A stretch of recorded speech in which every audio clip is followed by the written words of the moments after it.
राजा छोड़ी के गईला तू दुबई हो, दर्द उठता देही में अबही हो। पिया छोड़ी के गईला तू दुबई हो, दर्द उठता देही में अबही हो। म्यूजिक बाय हेमंत राज।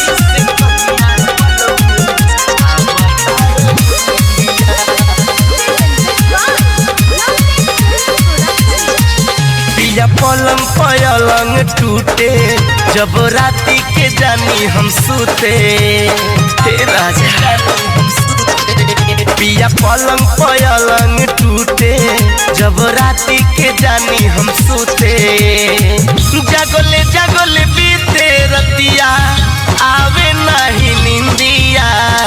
जगले जगले बीते रतिया आवे नहीं निंदिया।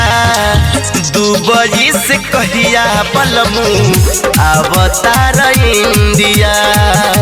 दुबई से कहिया राजा हो अवतार इंडिया। अवतार इंडिया, अवतार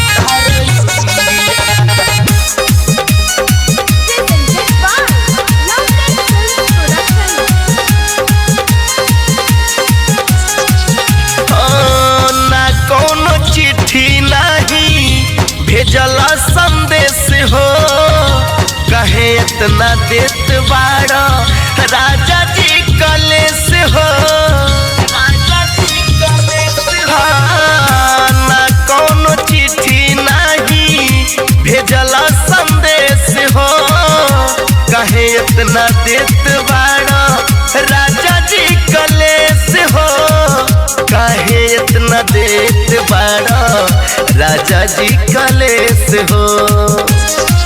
रोज हो जाता बलमू बेकार हमर कोयली सुलहो सिंगार। सट नहीं लीलारा से गिर जाता बिंदिया।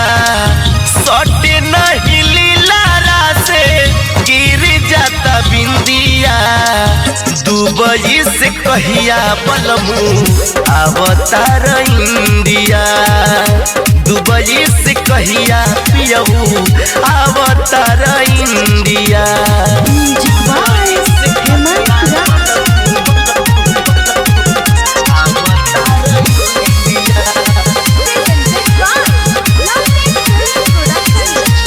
हाँ तू नहीं आई बता भैया के बुलाई। उन्हीं के संगे रजबू नैहर चली जाई। हो तू नहीं आई बाता भैया के बुलाई। उन्हीं के संगे राजा हो नैहर चली जाई। उन्हीं के संगे पिया हो नैहर चली जाई। सुना दिल कस्ती में से धामू बाबू अब होला न मनवा पे काबू। निक नहीं खिलागत हऊ विदेशी भाषा हिंदिया। निक नहीं खिलागत हऊ विदेशी भाषा हिंदिया।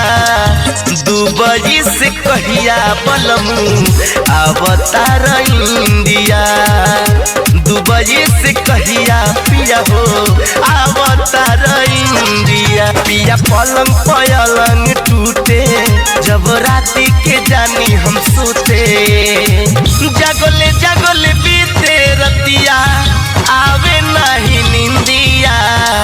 जगले जगले बीते रतिया आवे नहीं निंदिया। दुबई से कहिया बलमू अवतार इंडिया। दुबई से कहिया राजा